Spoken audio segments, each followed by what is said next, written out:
মধ্যপ্রাচ্যে যুক্তরাষ্ট্র ও ইসরায়েলের টানা সামরিক হামলার মধ্যেও ইরান আত্মসমর্পণের কোনো ইঙ্গিত দিচ্ছে না, বরং সংঘাত যত দীর্ঘ হচ্ছে ততই প্রশ্ন উঠছে, এই যুদ্ধ কি আসলে যুক্তরাষ্ট্রের পরিকল্পনা অনুযায়ী এগোচ্ছে, নাকি পরিস্থিতি ধীরে ধীরে যুক্তরাষ্ট্রের জন্যই জটিল হয়ে উঠছে। আর ইরান কি তবে যুদ্ধে বিজয়ের খুব কাছেই দাঁড়িয়ে?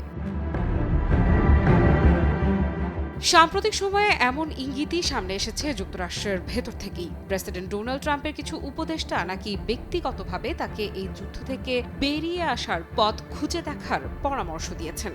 তাদের ভাষায় একটি এক্সিট র্যাম্প বা প্রস্থান পথ খুঁজে নেওয়াই এখন সবচেয়ে বাস্তবসম্মত সিদ্ধান্ত হতে পারে, কারণ যুদ্ধ যত দীর্ঘ হচ্ছে ততই বাড়ছে অর্থনৈতিক ও রাজনৈতিক চাপ। আন্তর্জাতিক বাজারে তেলের দাম দ্রুত বাড়ছে, আর তার প্রভাব পড়ছে যুক্তরাষ্ট্রের ভেতরেও। জ্বালানির দাম বাড়ছে দ্রব্যমূল্য। ফলে এই যুদ্ধ দীর্ঘায়িত হলে তা ট্রাম্প প্রশাসনের জন্য রাজনৈতিকভাবে বড় ঝুঁকি হয়ে দাঁড়াতে পারে বলে আশঙ্কা করা হচ্ছে। যদিও ফ্লোরিডায় সাংবাদিকদের সঙ্গে কথা বলার সময় প্রেসিডেন্ট ট্রাম্প অবশ্য ভিন্ন চিত্র তুলে ধরেন। তিনি দাবি করেন, সামরিক অভিযানের অধিকাংশ লক্ষ্য ইতোমধ্যে অর্জিত হয়েছে। তার ভাষায়, আমরা নির্ধারিত সময়ের অনেক আগেই এগিয়ে আছি। ট্রাম্প আরও বলেন, তার বিশ্বাস এই যুদ্ধ খুব শিগগিরই শেষ হয়ে যেতে পারে। তবে যুদ্ধের সমাপ্তির জন্য তিনি কোনো নির্দিষ্ট সময়সীমা উল্লেখ করেননি।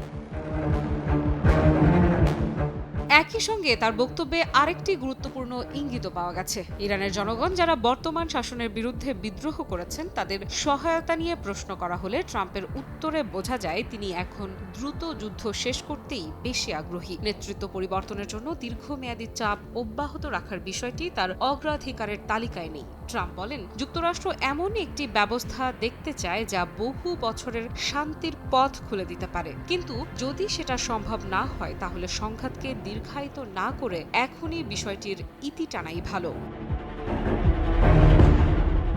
তবে এই অবস্থানের মধ্যেও কিছুটা হতাশার সুর শোনা গেছে তার কথায়, কারণ ইরানের নতুন সর্বোচ্চ ধর্মীয় নেতা হিসেবে নিহত সাবেক সর্বোচ্চ ধর্মীয় নেতা আয়াতুল্লাহ আলী খামেনির ছেলে মোস্তফা খামেনিকে নিয়োগ দেওয়ায় ট্রাম্প অসন্তোষ প্রকাশ করেছেন। তার মতে এই সিদ্ধান্ত স্পষ্ট ইঙ্গিত দেয় যে তেহরান পিছু হটার কোনো পরিকল্পনা করছে না। এদিকে ট্রাম্প প্রশাসনের ভেতরেও দ্বিধা বাড়ছে। কিছু কর্মকর্তা মনে করছেন, যদি ইরান আঞ্চলিক দেশগুলোর উপর হামলা চালিয়ে যেতে থাকে এবং ইসরায়েল ইরানি লক্ষ্যবস্তুতে হামলা অব্যাহত রাখতে চায়, তাহলে যুক্তরাষ্ট্রের জন্য এই যুদ্ধ থেকে বেরিয়ে আসা কঠিন হয়ে পড়বে। বিশেষ করে হরমুজ প্রণালীর প্রশ্নটি এখন বড় উদ্বেগের কারণ হয়ে উঠেছে। এই পানিপথ দিয়ে বিশ্বের বিশাল অংশের তেল পরিবহন হয়। যদি ইরান সেখানে তেলের প্রবাহে বাধা সৃষ্টি করে তাহলে তা বৈশ্বিক অর্থনীতিকে বড় ধাক্কা দিতে পারে।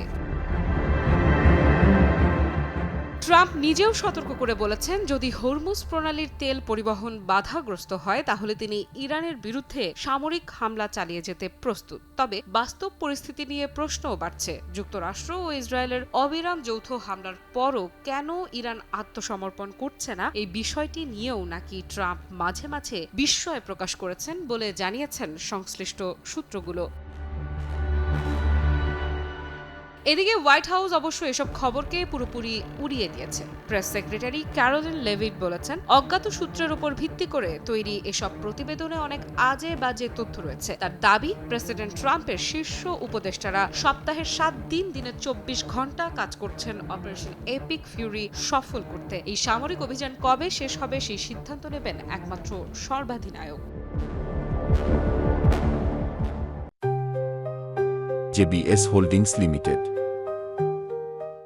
তবে ট্রাম্পের বক্তব্যে কিছু অসামঞ্জস্যও দেখা গেছে। গত সপ্তাহে তিনি বলেছিলেন, তিনি ইরানের নিঃশর্ত আত্মসমর্পণ চান এবং প্রয়োজনে স্থল বাহিনী পাঠানোর সম্ভাবনাও নাকচ করেননি। কিন্তু কয়েকদিনের মধ্যে আবার তিনি বলেছেন, এমন কোনো নির্দেশ দেওয়ার কাছাকাছিও তিনি নেই। একদিকে তিনি বলেন যুদ্ধ দ্রুত শেষ হতে পারে, আবার পরক্ষণেই জানান প্রয়োজনে যুক্তরাষ্ট্র আরও এগোতেও পারে। এই দ্বৈত বার্তাই এখন নতুন প্রশ্ন তৈরি করছে।